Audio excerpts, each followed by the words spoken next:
Pagi ini saya ditemani kawan-kawan YB Liu Chin Tong, Bendera, dan YB Sibarasya daripada Subang. Dan kita ada beberapa perkara yang nak kita ketengahkan. Ya. Kita mula dulu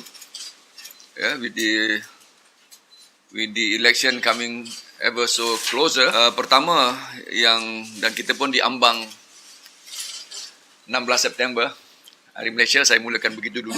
Ya, perlu kita mengambil peluang ini untuk 16 September buat julung kalinya Hari Malaysia akan kita sambut, kerana kita tidak boleh menyambut Hari Merdeka kerana kita tidak pernah dijajah. Dan juga pada Hari Merdeka, Perdana Menteri conveniently left the country.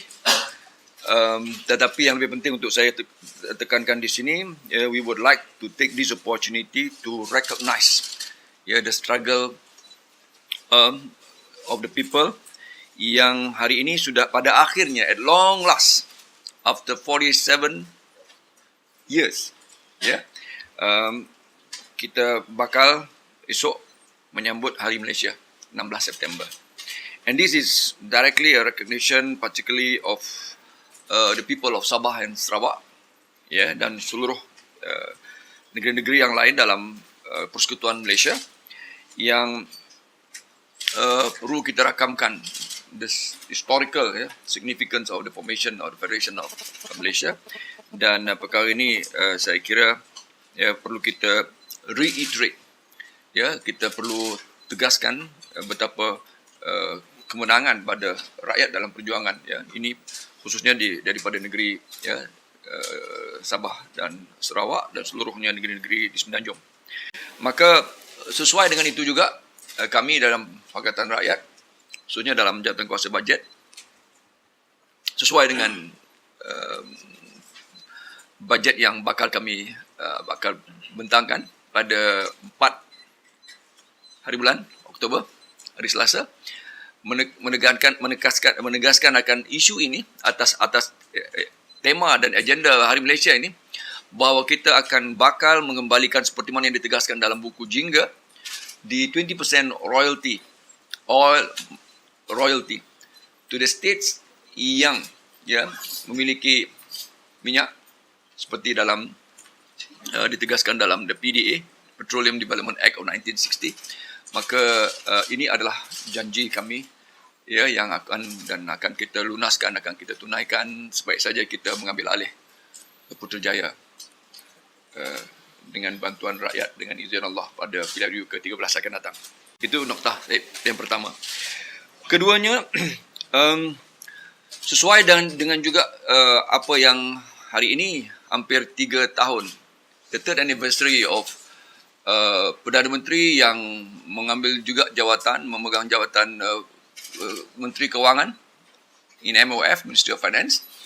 Maka kami dalam Pakatan Rakyat masih ingat pada September 2008, selepas menangi pilihan raya Mac 2008, Najib dan juga Mahyudin akhirnya berjaya untuk meyakinkan Pak Lah supaya meninggalkan jawatan Perdana Menteri, dan dia sekaligus telah mengambil jawatan itu.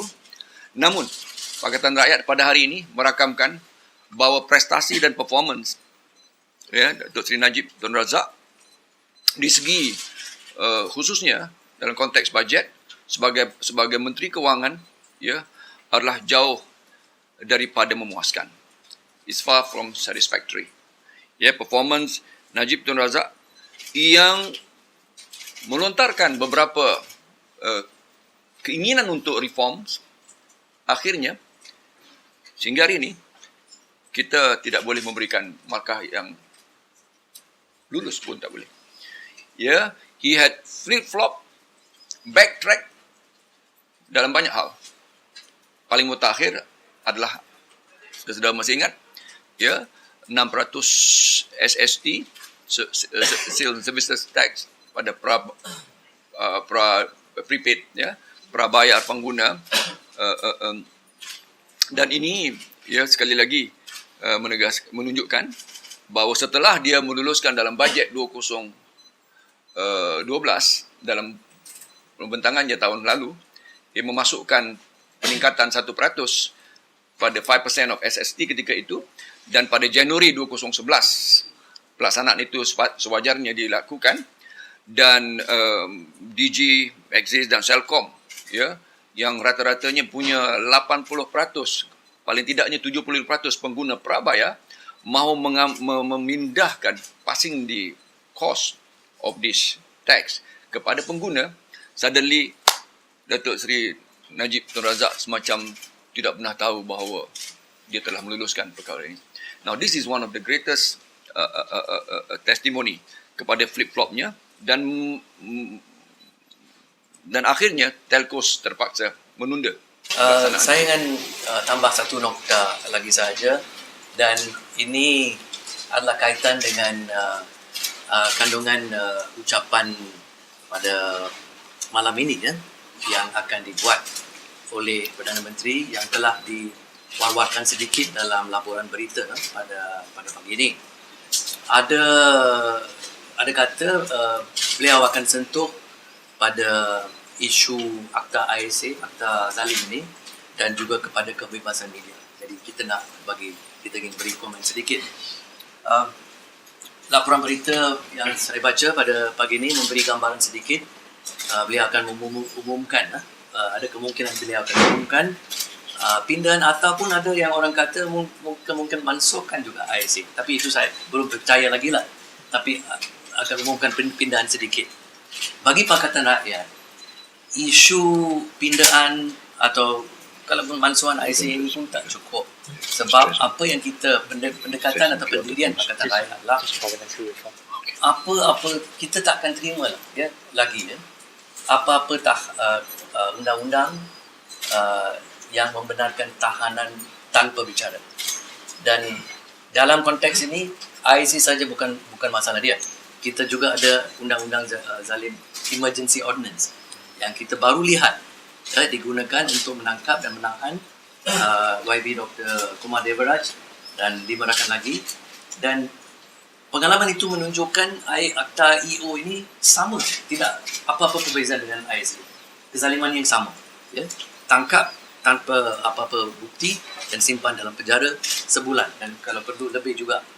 Dan ada satu akta yang ketiga, Akta Dadah Berbahaya, or in English it says the Dangerous Drugs Special Preventive Measures Act 1985. Ini semua sama, ISA, EO dan akta ini. Pendirian Pakatan Rakyat adalah kalau kita diamanahkan pemerintah, semua undang-undang yang membenarkan tahanan tanpa bicara akan dimansuhkan serta-merta. Ya, pihak penguasaan, badan-badan yang ditugaskan untuk menjaga keselamatan mesti diberi kuasa yang penuh, tetapi mesti menggunakan kuasanya secara profesional dan secara bebas dan adil pada yang dituduh. Bermaksud kalau kita nak tahankan, menahan orang, kita mesti buktikan kesalahan mereka dalam mahkamah terbuka. Jadi kita bagi komen sekarang kepada Perdana Menteri, kalau Perdana Menteri nak umumkan apa-apa pindahan yang bermakna kepada rakyat, ikutlah seruan daripada Pakatan Rakyat, mansuhkan semua akta-akta ini. Yang kedua tentang media, juga ada ura-ura dia akan umumkan beberapa pindahan. Nah, bagi Pakatan Rakyat, pendirian kita adalah jelas dan telah dihuraikan dalam buku 3. Kita tetap menyokong kebebasan untuk media, dan kita nampak akta yang jadi halangan terbesar untuk kebebasan ini adalah the Printing Presses and Publications Act. Semua wartawan dia kenal, ya, yang memerlukan setiap surat khabar dapat lesen setiap tahun yang perlu diperbaharui. Itu jadi pengkaman yang terbesar atas kebebasan media di Malaysia. Dan juga bersama dengan undang-undang zalim yang lain seperti Akta Hasutan, Akta Rasa Resmi, ya, inilah semua jadi halangan. Jadi bagi kita, kalau Perdana Menteri nak umumkan pindahan yang bermakna, ya, untuk kebebasan dan demokrasi di Malaysia, kita mesti sekurang-kurang pindah Akta Printing Presses Act ini, keluarkan keperluan untuk the annual renewable license itu. Mesti dimasukkan. Tak boleh dikompromi, dan Pakatan Rakyat takkan kompromi ini. Kalau kita diamanahkan pemerintah, itulah pindahan kita buat serta-merta dalam tempoh 100 hari. Itu janji kita dalam buku jingga juga. Dan kita pun sudah bagi janji, kita akan mansuhkan atau pindah Akta Hasutan, Akta Rahsia Rasmi supaya semua cengkaman ini atas kebebasan media akan dikeluarkan.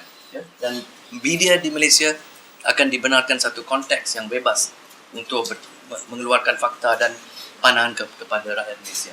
Ya? Seperti yang kita mahu. Jadi itulah komen kita. Ya? Kita message kita kepada Perdana Menteri adalah kalau nak buat pengumuman malam ini yang ada makna, ya, yang berharga pada Malaysia, umumkan inilah, ya, dan ikutlah apa yang kita telah janji dalam buku jingga. Ya, sekian, terima kasih. Terima kasih. Ya, Babi. Terima kasih. Just to add to the context of what Dr. Zul has said, on the 17th of September 2008, Dato' Sri Najib confronted the then Prime Minister, Tun Abdullah Badawi, and got a concession from Tun Abdullah in order to swap position. So 17th of September 2008, Abdullah Badawi swapped position with Najib, and Najib became the finance minister while Abdullah became the defense minister. Of course, tasting blood, on 25th of September, Najib and Muhyiddin confronted Tun Abdullah again, and finally Tun Abdullah relented and agreed to step down within half a year. So that was the background. Genap 3 tahun. He has become finance minister for the last 3 years, and it's the context of what we said. We would like him to find someone he can trust so that we have a full-time finance minister. For the last 3 years, we have a part-time prime minister. Of course, we get 1+1 in the form of Rosmah, but we don't actually have a full-time finance minister. So we need a full-time finance minister, given the international, the turbulence international economy. We need someone to steer the ship full-time.